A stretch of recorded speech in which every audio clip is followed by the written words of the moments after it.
오늘 우리가 읽은 우리 그 잠언 잠언 10장 1절에서부터 보면 벌써 1절부터 이제 솔로몬의 잠언이다 이렇게 시작하고 있습니다. 이 전까지는 그 지혜라고 하는 그 주제에서 전반적인 지혜의 일반적인 주제를 좀 다뤘다면 이 지혜가 필요하다. 그리고 지혜가 너에게 이렇게 할 것이다. 그런 어떤 일반적인 대략적인 내용에 대해서 나누었다면 이제는 지혜라고 하는 것의 강론으로 들어가게 됩니다. 솔로몬의 잠언의 경우에는 그 한 구절 한 구절 한 구절 그 자체가 독립적으로 의미가 있습니다. 그래서 우리 잠언서를 보시게 되면 특히 10장 이후의 내용을 보면 소제목이 없습니다. 한번 보시겠습니까? 그 전까지나 뭐 다른 성경에는 소제목이 보이는데 10장, 11장, 12장 안 보이죠? 13장 안 보입니다. 언제까지 안 보이나 보죠. 15장에도 안 보이고 16장에도 소제목이 없어요. 17장, 18장 계속 안 보이네요. 언제까지 안 보일런지 모르겠습니다만 안 보입니다. 25장 1절에 뭐 솔로몬의 잠언이요 이렇게 나와 있습니다. 지금 그러니까 지금 10장 이전에는 뭐 대략 뭐 지혜와 명철 명철을 얻으라, 음녀의 길로 치우치지 말라, 지혜가 주는 유익, 지혜가 부른다, 젊은이에게 주는 교훈 뭐 이런 내용으로 주제가 조금씩 있지만 이제 지혜에 대한 내용이 있지만 10장 이후에는 제목이 없어요. 제목이 없다는 이유는 그 제목 하에 주제가 될 수 있을 만한 덩어리들이 없다는 거예요. 그러니까 각 절 한 절 한 절 한 절이 지혜의 어떤 메시지인 겁니다. 그래서 여러분이 솔로몬 잠언이 10장부터 시작이 되는데 그 10장의 내용도 보시게 되면 보십시오. 1절에 뭐 아비를 기쁘게 하고 미련한 아들은 뭐 지혜로운 아들은 이렇게 되다가 갑자기 2절에 재물로 바뀌지 않습니까? 주제가 확 바뀌어 버리죠. 그리고 3절에 보면은 의인의 영혼 악인의 소욕 이렇게 비교가 되어 있고 4절에 보면 손을 게으르게 놀리는 자 부지런한 자 뭐 이렇게 한 절 한 절이 갑자기 주제가 탁탁탁탁 바뀝니다. 그래서 이 잠언 10장 이후부터 보실 때는 그 한 구절 한 구절 의미를 우리가 좀 진중하게 보게 되는 것이지만 그럼에도 불구하고 오늘 이 10장에는 유별나게 눈에 띄는 단어 하나가 등장을 합니다. 계속 반복이 되는데요. 그것은 입이라고 하는 단어와 입술이라고 하는 단어입니다. 물론 10장의 전체적인 주제는 그게 아닙니다. 주제라고 할 수가 없습니다. 각 한 절 한 절의 의미가 있기 때문에 그러나 반복이 됩니다. 6절에도 입은 독을 머먹었다. 8절에도 입이 미련한 자는 멸망한다. 10절에 입이 미련한 자는 멸망한다. 11절에 입은 생명생미라도 악의 입은 독을 머금었다. 13절에 명철한 자 입술에는 지혜가 있다. 14절에 미련한 자 입은 멸망한다. 뭐 이런 식으로 계속 10장의 전체적으로 입술과 입에 대해서 말씀을 하고 있습니다. 그래서 오늘 잠깐 그 말에 대한 이야기를 함께 좀 나누고 그리고 아침을 정리하겠습니다. 여러분 아름다운 그 노래들은 그걸 표현하는 방법은 이제 오선지에 이제 그 음표들을 이제 적어내는 겁니다. 그래서 악기를 만지거나 그리고 노래를 하는 사람들이 서로 소통을 하려면 그 악보를 볼 줄 알아야 된다는 것이죠. 그런데 이 악보를 볼 줄 몰라도 음악은 할 수 있습니다. 왜냐하면 외워서 따라하면 되는 거니까요. 그런데 이 그 악보 가운데 볼 때에도 우리가 눈에 이렇게 콩나물이 하나 두 개씩 이렇게 음표들이 보이긴 합니다만 이 음표들이 아름다운 어떤 소리의 선율을 만들어내려면은 사실은 그 음표를 적어내는 것 자체가 이게 과학이고 수학입니다. 그 음표의 길이뿐만 아니라 이 음표와 음표 사이의 높낮이, 그걸 통해서 무슨 반음이라고 하기도 하고 뭐 온음이라고 하기도 하고 무슨 단조라고 얘기하고 장조라 얘기도 하고 뭐 감이라고도 얘기하고 증이라고도 얘기하고, 이렇게 그 음표 하나마다 화성학적으로 표현하는 그 말들이 있거든요.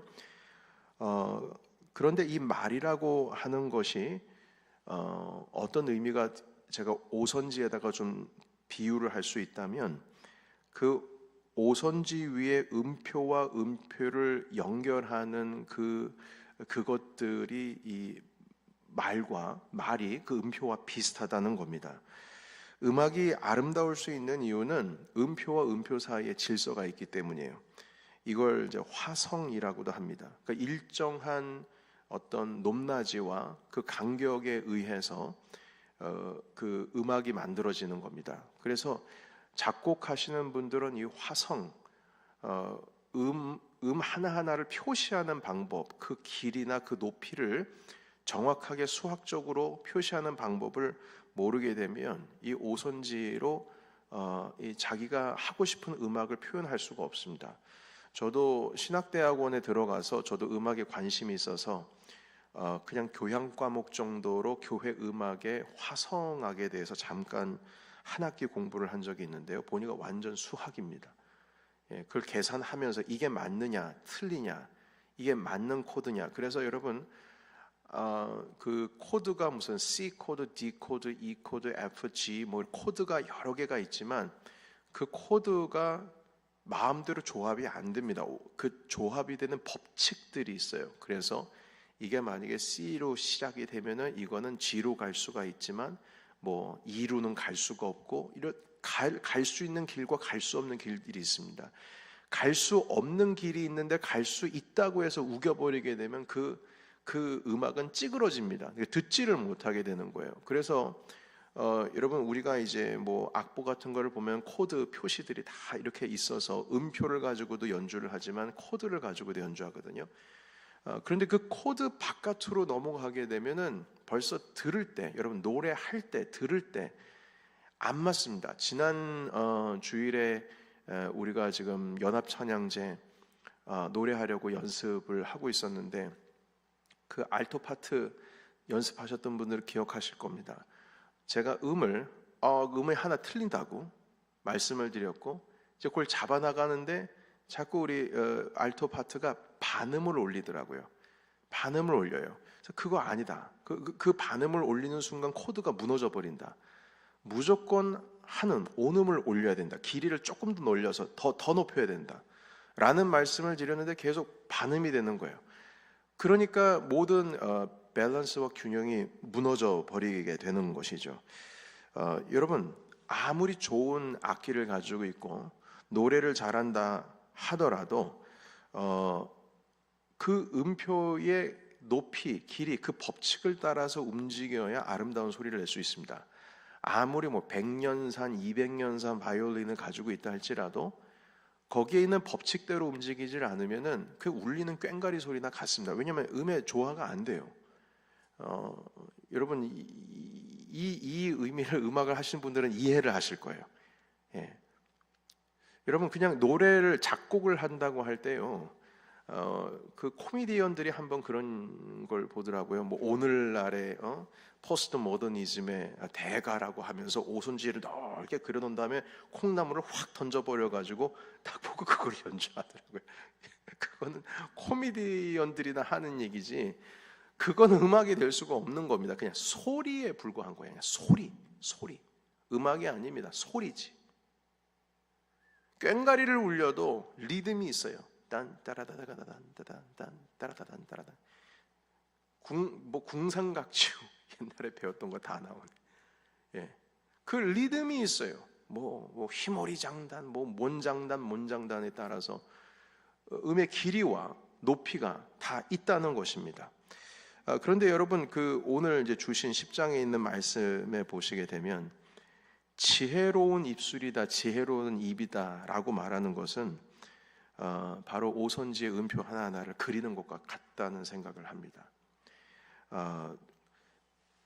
쉴 때는 쉬어야 하고 연주를 할 때는 연주를 해야 되는데 여기서는 쉬는 것을 한 2박자만 쉬면 괜찮은 그거를 그냥 그 4박자를 다 쉬어버리게 돼버리면 다음에 노래를 할 때 이게 문제가 생기고, 쉬지 말아야 할 때 쉬거나, 그리고 내지 말아야 할 음을 내게 되면은 완전 밸런스가 무너진 음악이 되는 것이죠. 디크레센도 돼야 되는 곡 가운데 오히려 반대로 크레센도를 해버리고, 피아니시모 작게 표현할 때 포르테시모로 만약에 하게 되면 그게 음악이 되겠냐는 것입니다. 여러분, 다시 말해서 지혜로움의 입술은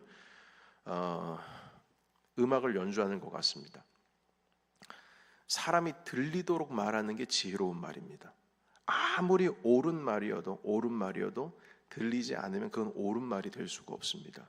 그래서 여러분, 제가 오늘 이 아침에 깜짝 놀라실 수도 있는데, 제가 한국에 있을 때 제가 섬겼던 그 교회, 제가 섬겼던 담임 목사님, 그 목사님께서 우리 교육자들 데려놓고 하셨던 말씀이 있어요. 제가 너무나 기억이 생생해서 여러분들께 좀 말씀을 드리는데 좀 욕 같은 게 나올 것 같습니다. 그렇지만 이해하고 들어주세요.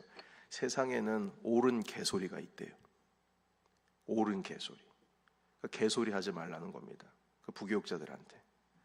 옳은 소리가 다 지혜로운 소리는 아닌 겁니다. 예. 지혜로운 소리는 옳은 소리가 될 수 있지만 옳은 소리는 지혜로운 소리가 되지 않을 수도 있습니다.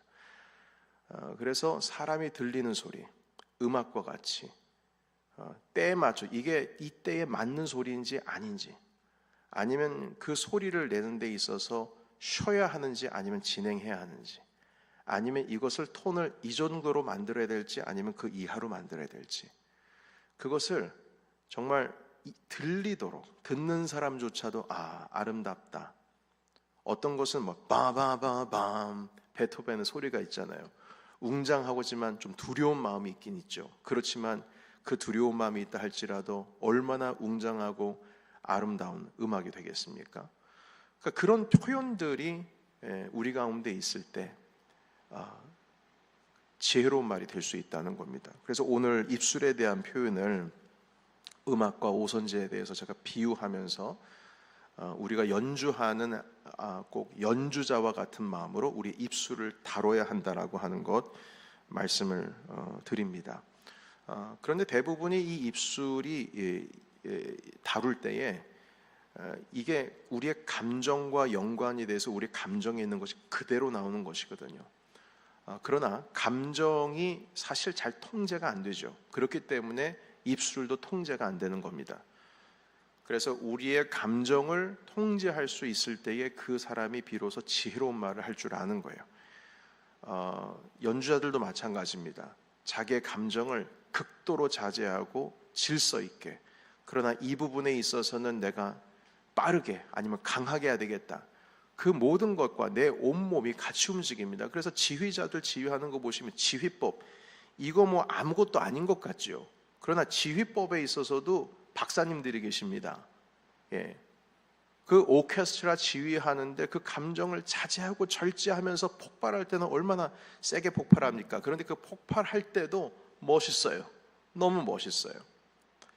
여러분, 그래서 이러한 어떤 지혜의 마음을 우리가 감정 조절과 함께 할 수 있을 때 비로소 그것이 참되게 옳은 말이 된다라고 하는 것을 여러분과 함께 나누고 싶습니다. 그래서 야고보서 잠깐 말씀 찾아보고 오늘 말씀 정리하겠습니다.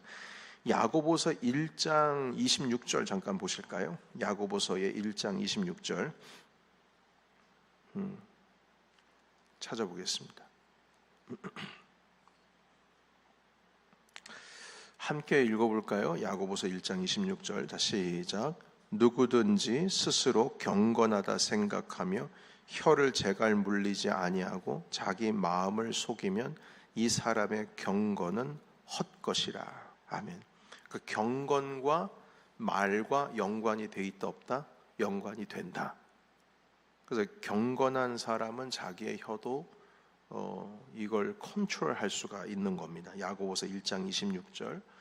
그래서 우리가 참되게 경건한 사람이다, 지혜로운 사람뿐만 아니라 경건한 사람이다 하면 내 혀를 컨트롤할 줄 알아야 됩니다. 그리고 3장 2절에서 3절까지 말씀 함께 읽어볼까요?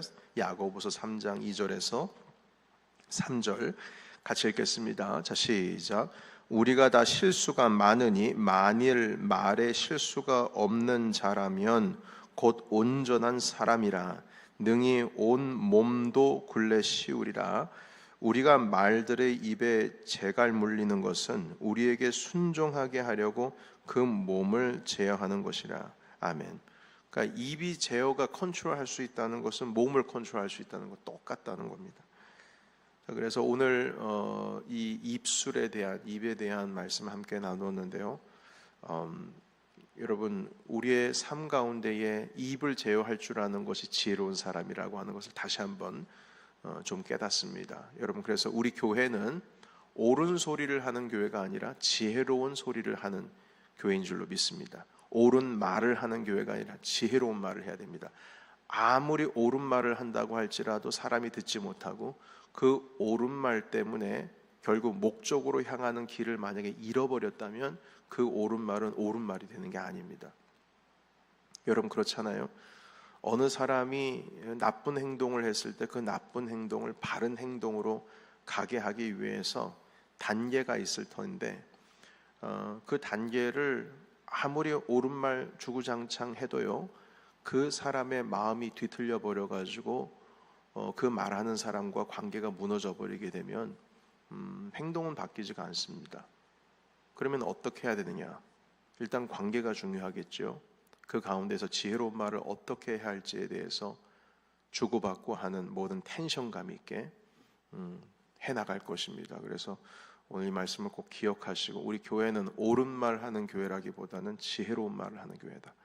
자, 그렇게 여러분들의 가정에서도, 삶 속에서도, 자녀와의 삶 속에서, 부모와의 삶 속에서, 일터의 삶 속에서 지혜로운 입술을 머금으신 우리 성도 되시기를 예수의 이름으로 축원합니다. 아멘. 기도하겠습니다. 살아계신 하나님,